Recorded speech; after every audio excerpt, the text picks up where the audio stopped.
Surprisingly, mas mababa yung Africa Twin. Ito kasi, di ko na siya abot ng dalawang paa. Parang ka naka-sport bike dito eh. Ano, kaya?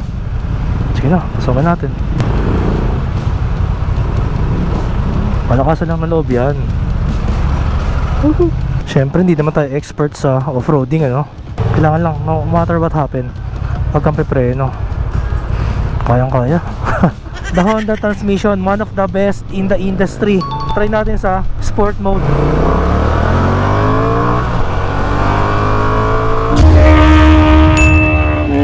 This is the 2024 Honda Transalp 750 powered by a 755cc parallel twin with 270 degrees crankshaft with 91 horsepower and 75 Newton meters of torque. Meron siyang sleeper and assist clutch. Yung frame niya is lightweight steel diamond frame. Front suspension is an inverted 43mm separate function fork with 7.9 inches of travel. Rear suspension naman is a monoshock with 7.5-inch travel. The front brakes has double 310mm disc with 2 piston calipers. Rear brakes is 256mm disc with single piston caliper. Front tire size 90 by 90 by 21. Rear tire size is 150 by 70 by 18 inch. Fuel capacity is 16.9 liters. And the total curb weight or wet weight is a 208 kilogram.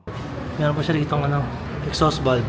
Sumasara yan pag pag low RPM, sumasara. Open pag high RPM para tumahimik yung exhaust. Malit lang yung catalytic niya.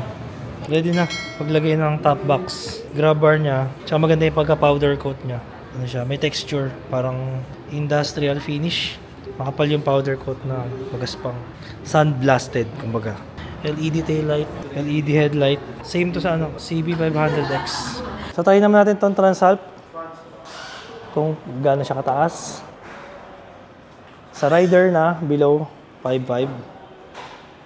So, ayun. Surprisingly, mas mababa yung Africa Twin na may 1100cc. Ito kasi, hindi ko na siya abot ng dalawang paa. Oh. Hindi ko na abot ng dalawang paa. Mas mataas pala seat height nito kumpara mo dun sa Africa Twin. So, kung gusto mo ng mas lower seat height, doon ka sa Africa Twin. So, kung mga below 5.5 ka, may struggle ka abutin siya ng dalawang paa. Pero pagka above 5.5, kaya mo to. Pero yung clutch nito mas malambot. Tapos yung seat niya, maganda yung quality ng seat. Try naman natin sa sa passenger. Passenger naman. Kung komportable ba ang back ride pag nakasakay dito. Ayun, medyo matigas din yung puwan niya. Mas slim kumpara sa Africa Twin. Yan. Pero maganda yung quality ng foam.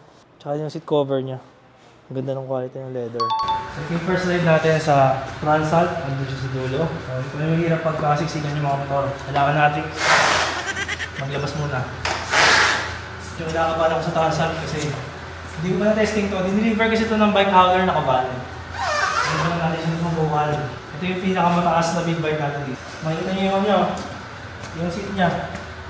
Yan, malapit na sa bewang ko yung height ng tuwan. Medyo mabigat siya. So helmet na gagamitin natin. Covered. Bakit ito? Kasi ito yung merong naka-ready na lagay ng camera. Belt bag natin, syempre from Psych Moto Supply din.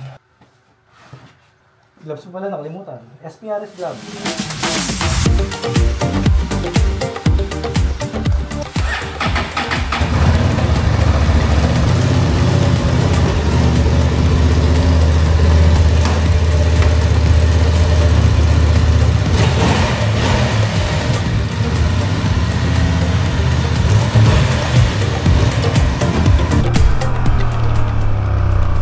First ride natin sa Transalp 750, akala ko nakaka-intimidate. At first, intimidated ako sa bike na to kasi alam ko naman mas mataas to.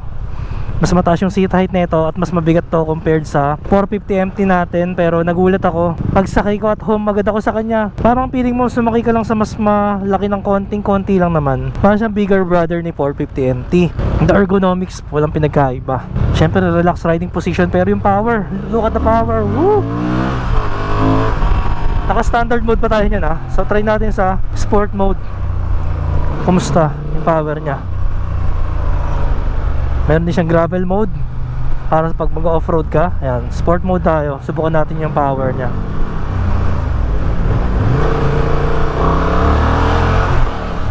Siyempre 270 degrees crank. Woo! So ito talaga kung bakit ka ba mag-upgrade sa 750 when you're coming from a 450cc na adventure bike. Yung reason dito is the power. Iba talaga yung power. So kung ikukumpara mo siya kay 800 MT, di hamak mas magaan naman si Transalp. Sa power naman halos di nagkakalayo, no? Mas mataas pa rin yung power ni 800 MT kasi 800cc siya. Pero syempre iba yung Honda quality. Alam mo na yung Honda quality kung gaano katibay.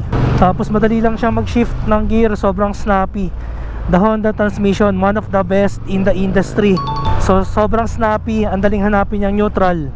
Unlike sa 450 MP, minsan nahihirapan ako hanapin yung neutral, nagkakagulo-gulo siya eh. Ito sobrang daling hanapin ng neutral. Hindi ka magkakamali sa shifting dito. Reminds me of the Fireblade and the CB. So basta lahat ng Honda, asahan mo panalo yung transmission. So minsan naman talaga yung extra na binabayad mo is worth the money. Talaga nga doon kasi yung talagang quality nila, yung riding experience na makukuha mo sa isang Honda. Yun nga lang, syempre hindi kasi tayo pinagpala sa height, kaya mas pinili ko mag 450 MT. Pero pagka more on highway ka and light off-roading, mas masarap gamitin to, promise. Kung hardcore ka naman, hindi ka masyado into highway, into top speed, mag-enjoy ka rin kay 450 MT. Yun lamang niya naman kasi mas magaan siya. Pagdating naman sa power, tumatakbo to ng mga 200 plus. So ganun to kalakas. Mas matulin to at mas malakas to kay XADB. So kagandahan sa adventure bike, tatalunin mo lang yan kahit saan dyan, no?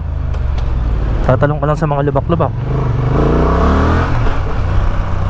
Huwag maandar na para lang siyang saktong normal na motor eh. Pero yung torque, the power, the brutal acceleration, dumadamba-damba, oh.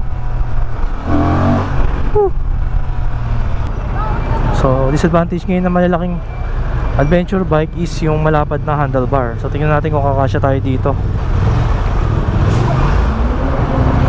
Yan, pinang-pina lang, saktuhan lang talaga. Yung clutch niya sakto lang, di naman sobrang tigas, pero mas malambot yung kay 450 MT. So yung kasarapan ng adventure, walang humps. Grabe sa power, wala ka nang hahanapin sa big bike na to. Ang ganda ng suspension, panalo. Sarap. Sarap, parang gusto ko na lumipat. Lipat na ba tayo? Matapos natin i-build si 450 MT, para napapaisip ako dito kay Transalp, ha. Ang sarap pala nito. Power. Napaka-hooligan, no?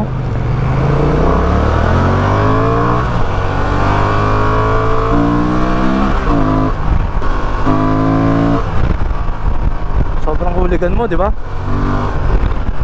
Parang ka naka-sport bike dito eh. Sa power, lakas ng power talaga. Parang liter bike sa power. Sobrang ganda na ng power delivery. Handling wise, ganda rin, no? In traffic. Tapos kahit nasa third gear ka, ang ganda ng torque, di mo na kailangan mag downshift into second. Pero lang yung ganun kabagal syempre. Pero you know, during gliding, ayan. So ito naman, tatry natin bumaba doon sa gutter. Syempre hindi naman tayo expert sa off-roading, ano? Subukan natin. So medyo may konting kaba. Kailangan lang, no matter what happen, pag kang pepreno, kayang kaya. Easy as 1, 2, 3. Tsaka maganda rito, pag nilagay mo sa sport mode, nandun na siya sa sport mode. Unlike kay XADB kasi pagka pinatay mo yung makina, pag binuksan mo, lagi siyang nasa standard kahit saan mo siya ilagay na mode. Hindi siya nasa save, nasa huling mode na pinaglagyan mo. So every time na pupuksan mo siya, kailangan mo na namang ilagay dun sa kung saang mode mo siya kailangan. So yun lang yung isa sa mga differences, advantage nito ni Transalp 750. Uy! May bumubulaga eh, bigla-bigla.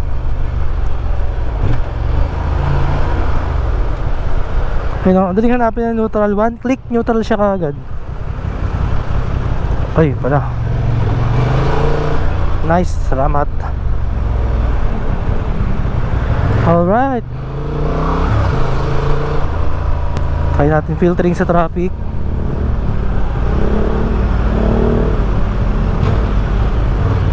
Not bad.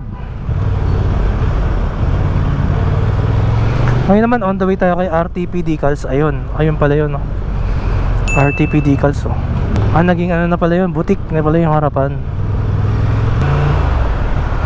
Ito na tayo sa RTP Decals. Medyo nahirapan tayo dun, traffic.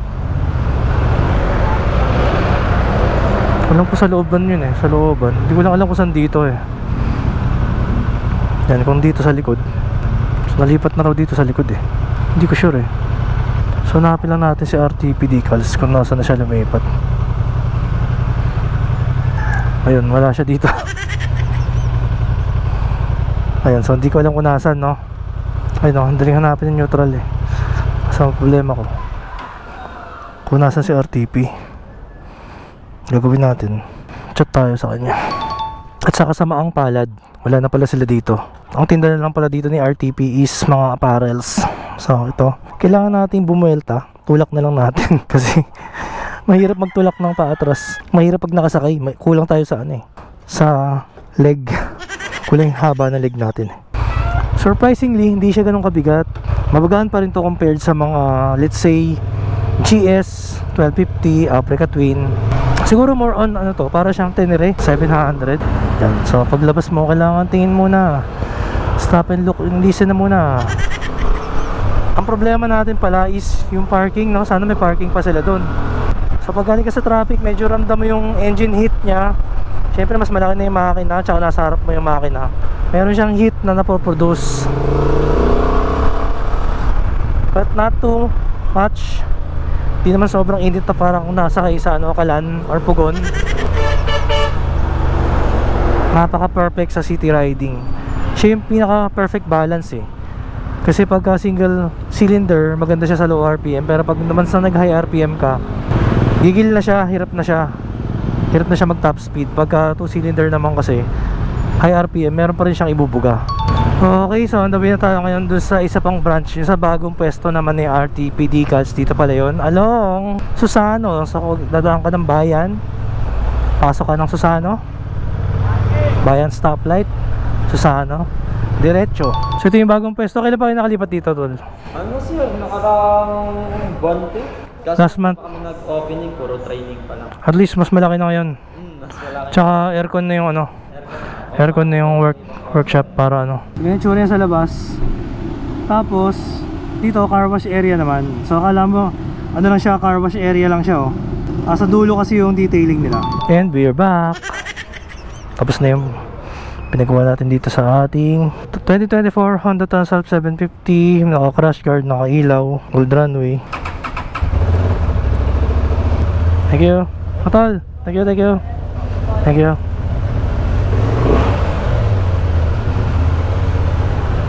Oh, dahan-dahan lang, may mga tao. So hindi siya masyado ma-engine brake pag naka-sport mode.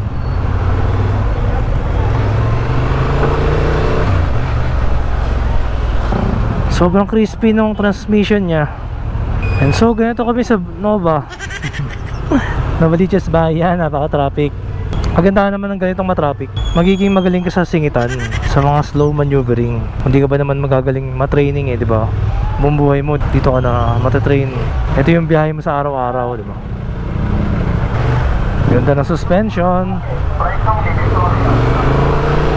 Hindi siya sobrang lambot kasi malakas yung power niya. Umuupo yung rear suspension pag sobrang lambot eh. Lakas ng torque. So yung power niya, kung ikukumpara mo kay Versys 650, malayo. 100cc lang difference nila. Pero iba talaga yung hatak niya. Kasi nga syempre modern engine na to eh. New technology eh, di ba? Yung TFT display niya maganda. Same na same kay XADV.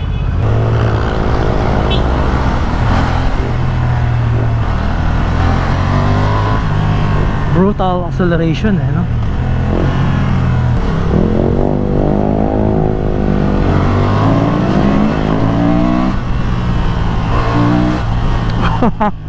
Parang kabayo, dumadamba.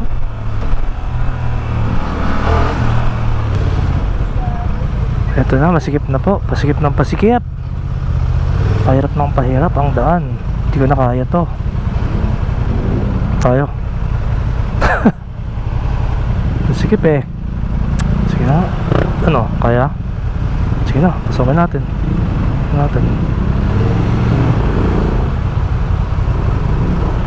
Malakasan lang maloob yan.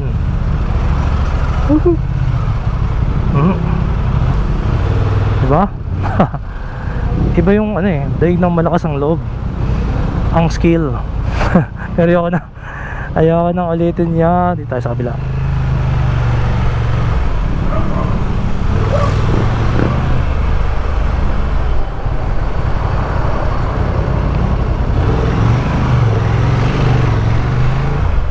.4:30 na kasi. Uwian na, malapit ng uwian kaya traffic. Wow, mas malala pala traffic pa dito. You know, ZX oh, DU3 ZX rare bike, rare pops. Yun ang pinakauna-una nating motor sa lahat para laruan.